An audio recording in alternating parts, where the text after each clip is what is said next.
merci à mon président Chabani Record. Puis na baonya so balanda nga libanda mboka toujours ndé na lo banasa no plaisir et pour na lelo bo mo da pene pene na ngai da ito fongola déjà j'ai pour kapo kaka to ndeni balongola be brassa ngo to comprendre te bilinga balongola brassa to ezalaka to be aka kapo te bon nazaka capo pour donc jusqu'à maintenant nazaka joueur à vite donc nazaka capo. C'est quoi pourquoi l'on va vite pour bandi maman agressivité vite on a pas zone sous na vite pourquoi l'on va vite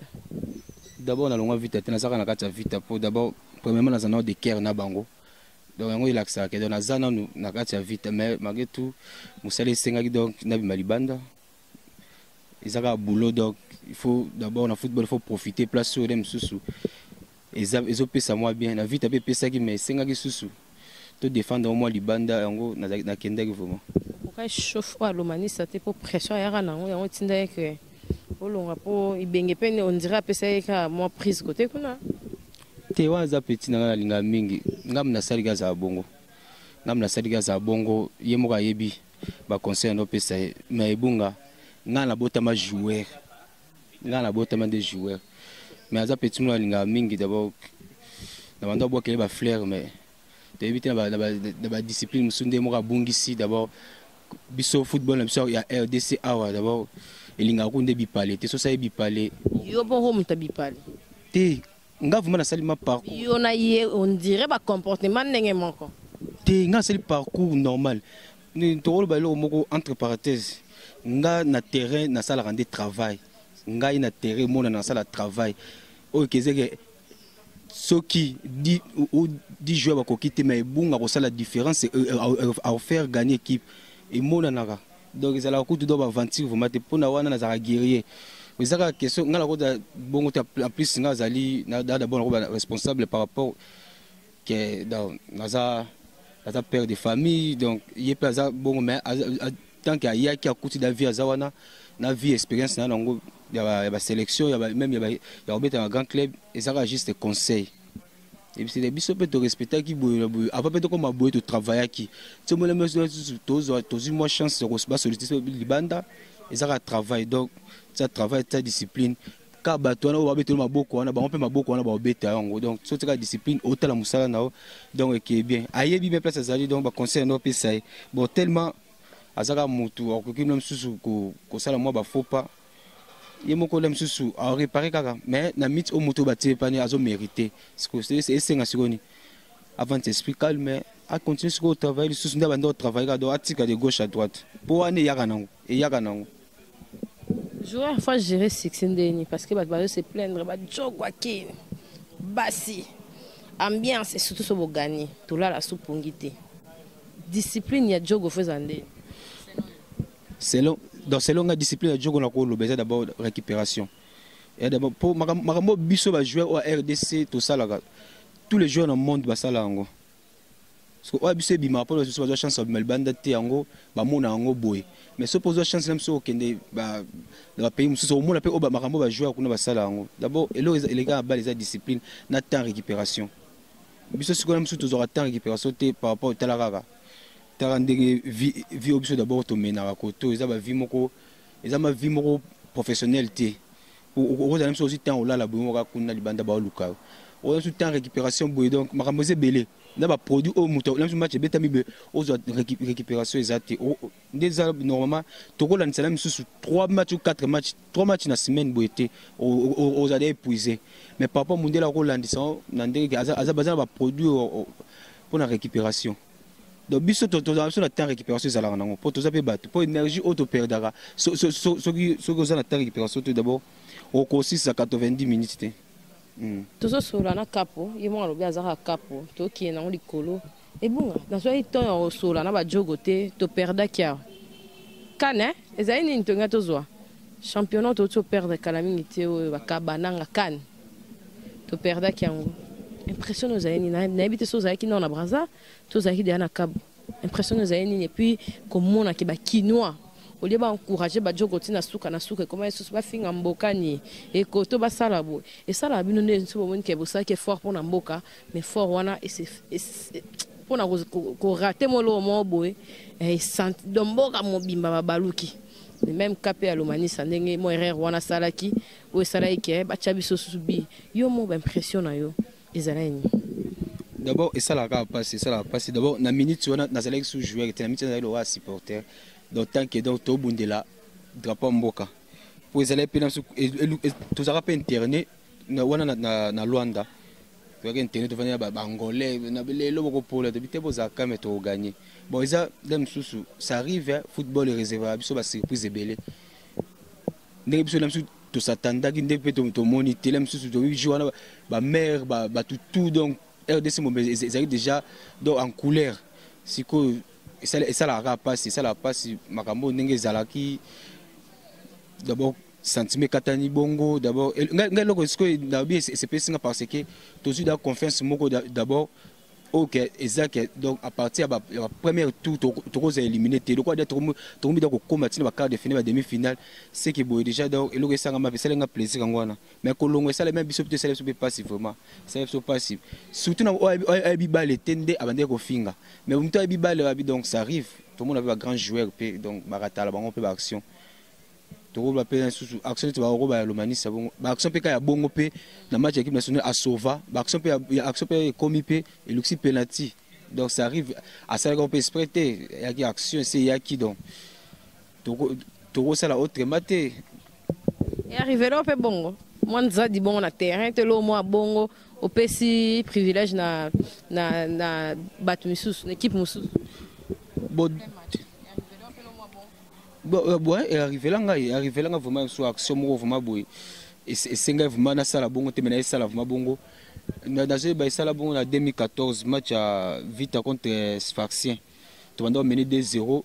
action mo boy na coach di kolopona zo ballon il fait na coach di kolo normal mais ngala beteke on seconde tacle c'est coup faut libanda carré ba bete coaching au mututu na stade d'Abimet toujours à ebunga tisibisobi mais tellement nga zana nous guerrier na assumer ba responsabilité nga na bi boza calmer c'est erreur quand muta commettre erreur ya musa na biso donc ndé kuna na ese bo toke Tunisie to zo qualification to beta finale supporter azana kondima andima ki tant peut toke kuna peut to bon peut D1 to zonga la qualification to ke finale donc ça veut moko ezaka la mentalité ya ba grand joueur pe plus ba joueur ba expérience makambo wana d'abord oko baisser mutu te pona même so Chelsea oko baisser mutu te pona boy d'abord ça arrive donc ça arrive vraiment to lo bena non coach Benge oyo mo azara so ba fingi net skara dinga longwa net atiki bona bo ça peut muto travailler naie comme conseil au PSA parce que ba pesa qui épée ba bois qui la épée oh ya muto yake na yombo sélection et tout bino pas jogo boza rapé net capitaine boza pe na loba boza rapé na loba chana ba sélection ya ba coach d'abord coach mo atala d'abord championnat biso local awa patali ya libanda asali choix nae donc biso pona biso to ka mbolo baté oh lem susu mo onga na bande ko zoeza na par rapport na club nanga na zaki na Vita coach ko benga to atuna rapé bunga capitaine mo ndenge ni bona biso to betsa boye te coach d'abord yomoko otali rendement moko na moko mais na ba tension ba match boye faut ko tsaba joueur o ba ko maîtriser ba makambu boye ah ok tu as raison a ko modifier moni pem so aider pe na suka pem so de solo lia ok vous avez la raison ma capitaine d'abord il faut te dans des boye vraiment yango pe ndo sala moi bien bon et ça un match monsieur pour ça la pe bon PCP erreur les joueurs ont en forme pendant semaine il y a champion il y a match bon vendre ça qui na ban boté olem sous ka pour esprit pour na nini expérience à coquine pété donc ça arrive tout le monde va supporter Hakin yo obimi moi libanda moi et umeli moi ndambu mais va supporter va koma ba kuluna ba match na ba stade moi koma ba misuba kota te conseil ni okopé ça par rapport ya mambo na nyos d'abord pas ces alara pour te bile bisusu ma famille misusu aroza net ba papa ba mère moi bana même sur Vita imana ba ya batala spectacle vraiment boy vraiment obanga ko ya loko ça se passe yango mais au cas contraire sur libanda to mona ngo ona mama vraiment mala bana nev mama ba ma famille ba batala vraiment derby même sur Kabu Sport na Petro Kabu Sport na 1er d'août donc ils ont vraiment football c'est le moins plaisir et même le moins plaisir mais ekokoma ntina baniveau biso na misusu biso mo même elekela biso vraiment po dernièrement biso tozali na Luanda yango mpe na tuna ozalaki na match nalobenanga pesa exemple dernièrement tozalaki na Luanda tozalaki internet totala bascène mosusu eleki na championnat na biso tomako bashungu ku bangolais baoseka biso boseka congolais te bacongolais boye ka football ezali ka fair play boye na bino kaka désordre match ebetema bagazi boye na boye eloko wana mpe moko esali mpe na biso bien te mais pourtant football mais match moko mpe ebetama kuna ti on dirait équipe moko ya awa ya Angola ozalaka na stade po esalaka mpe mwa désordre te bon wana nazalaka te mais match monde nazoyeba esalama désordre moko ebimaki te ezalaki wana ekomaki na terrain te ezalaki kaka basupporter mpona bakota na bapolicier mo etiraillement mais d'abord football ezali komwa fair play motu to azoya atala plaisir mosusu atala foot plaisir ya deux clubs mais mamosusu arrivaka ya na bien te neti bana mike omemi na stade boye gaz ebeti mwana moke boye yo moko mokolo olinga okosesauve mwana to okosauve yo moko d'abord biloko ya bongo ezala na bien te. Léopard de Dolisie, pourquoi quitter si brusquement pour qu'il y ait Kabou on va bien Kyoto, yo mo keno tenter chance par rapport à la rentabilité. On dirait bah paye moins bolela on trouve. D'abord biso le on rôle ba tobe tabale pour la progression côté monique côté ba matisi côté so ba matisi côté d'abord parce que tant on a beta championnat na beta te pour na tikala ka na beta pour ba mona ngai. D'abord, le championnat national à vie d'abord, ils ont vraiment un championnat exceptionnel par rapport à Ngamoko. Ils ont un contrat à Liboso, na beta, Libanda. Donc il faut découvrir au moni na RDC. On sait merveille na RDC. Il faut découvrir un peu Libanda. Donc on a de plus concentré, on a sali vraiment dans le championnat bien donc parmi les 11 meilleurs championnats, donc il y a des placés. Même ma petite Angola, donc pour Angola, on a ce que c'est le système de la semaine à match. Ce qui est beaucoup de dimanche, après il y a classement où est mérité. Il y a une équipe qui est méritée. Donc il y a donc plus de 7 fois. D'abord, il faut d'abord dissérer dans Moussala. Par rapport à la chose, il y a des sérieux, tout est en haut, on va vivre dans bongo. Mais au cas contraire, l'homme super est arrangé à moto, soit bien libanda. Tel en obéta, tata, maman. Et puis, il y a à l'étranger, il faut travailler double fois que moi en Mboka. Pour moi, en Mboka, il y a des Angolais. Mais il y a des étrangers, il faut travailler double fois. On joue en Boïnaï. Au coup, il y a des cas de faut donc il faut travailler double fois. Donc moi en Mboka de fois batama kabata mutazo beto ye mazali kolo makasi oyo ndiro tshaka pe beauté sous na kati mangeke musaleza makasi mais aso kendeli sous na ba beauté na bale kitoko venate ça qui est facile ko intégrer Kabusco. D'abord ils avaient facilité d'abord parce que na sala qui réussite mon bala moko ulongwe club oya mamo club oyo d'abord na mesana déjà na groupe ya Dolisie ton na longo siko il faut beaucoup de sous na groupe ya Kabusco. D'abord ils ont facilité parce que mentalement nous l'aime sous autant nous bino moko non te faut no bolga boye banana bo solo la rappeler bien et après antenne au côté na pour na début na la difficulté par rapport pour son on a beta ya no betangate on a beta ce système à 300 trop d'abord et on rendra moins difficile pour la kokende mais les temps c'était des systèmes autobeta oyo yé vraiment azo beta ne pour na une expérience azo beta azo moi que beta mais zo zanga ba biloko moko boye pour tout gagner vraiment espace donc tu as compris qui a changé le système ti d'abord 2-3 matchs quand il bandé moi passé mais tant qu'on a besoin rythme et le salaire ngandé bien na besoin rythme pour troisième journée tu gagner 1-0 zala binangai binanga coup de tête est-ce que place on a gagné est-ce que confiance en moi dans une confiance ti na kei vraiment ti na suka avantage à Kunezani avantage à Kunezani d'abord qu'on découvrir d'abord entraîneur à bien qu'on découvre peu mboka vieux kei au découvrir peu football à kuna donc avantage à Kunezani y a un mois belé vraiment mais on dirait club à poto lingiote on dirait poto PND moi club à connaître ça le bien ce que ça rendait ni ba on ba ta poto ne ba découvrir ba jogo to binonde mutu bosenga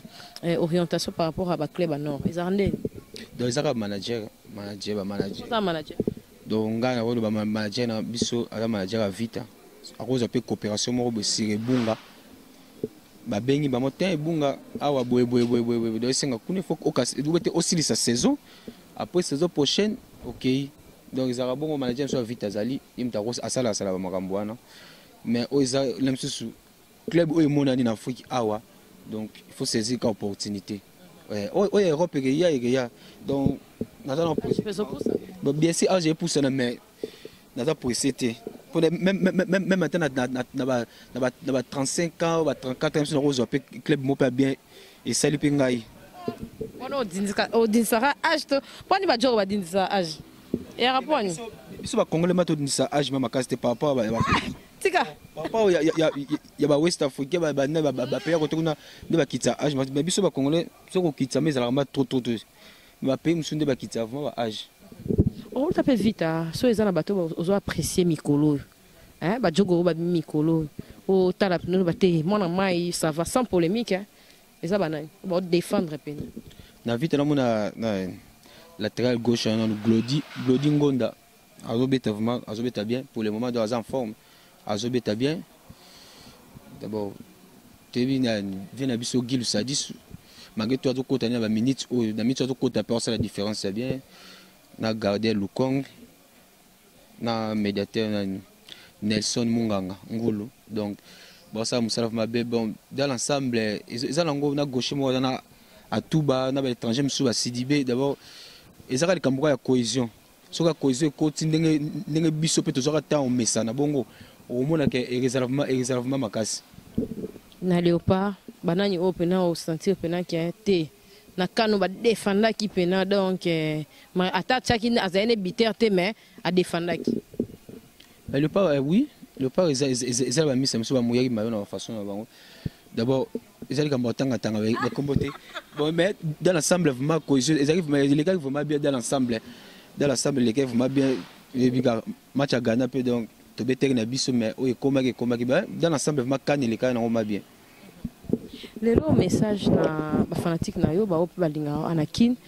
yo mo le weekend azana vite mais tout le monde a roté pas au bêta et le so ba besoin au ça retour ozonga retour d'abord kozonga vite ils ont le mot facile mais pour l'instant naza makambo na raison na mutu kozonga ma vite mais ezala ngo problème te mais pour l'instant naza mala ba ambition na ngai na mala ambition na ngai o mala na nazo raisonner o mala za nango survie na ngai vraiment pour na carrière na ngai d'abord o idée les gars na vite déjà bon moment l'équipe vraiment tout peut ça peut ba misa musu ba chance peut va évoluer mais ce qui permettent nzambe kaka donc c'est permettre na zonga vite donc vite équipe na ngai donc na zonga vraiment vite mais pour l'instant ça ba ambition moko d'abord pour na carrière na ngai na mususu non on y a ba jogo nyonso o ba Orlando partout et surtout il y a kin ba zo beta c'est pour karaté sous ba zonga beta normalement déjà on dirait ça la pour aux distraction par rapport à match on les kende kuna on dirait pas c'est moi ba souhaiter na mazembe te na za solliciter dans mazembe boya rond-point na boya te boya club te boya équipe te d'abord zaka makambo les ka wana d'abord ngaza mieux placé au lubango te naza mieux placé au lubango te bon ezaya makambo les ka wana donc makambo bango administratif c'est sengakima donc simba te d'abord bon on dirait pas dans monde zami na on peut football diabolique makasi et ça rappelle bon ça peut ba pire coach ba pire ba club on dirait na monde relation na za ba jogo ba se plaignera trop on dirait ça peut batali kolo peut ba désorienter ba carrière ba jogo pas ba jogo minene tout le monde ba sila d'abord nous partout zali dans ma campagne sur politique même nanda ko au vendre na père de politique fait ça là politique est partout d'abord wanza makamuna bango lemso mamusu pe biso ba joueur ko fa so pe victime to sala ni po biso critique ya foot na biso à Congo wa eza vraiment un peu bizarre mais tama biso ba jeune mo ko ta makamona eza te biso to saka musa biso un mot gentil par rapport à Onyos Balandio, na Monique, na posé la question belé, yo kuto lobano to ki makadon, na éviter il faut la émission y bandé pe asura no yango po niveau na tio pression. So ça mon message au loba, langue déjà ça va, na mon ba bondi, ba bot, soki botard, soki nini. On maîtrisait déjà la langue kuna to zo bundana.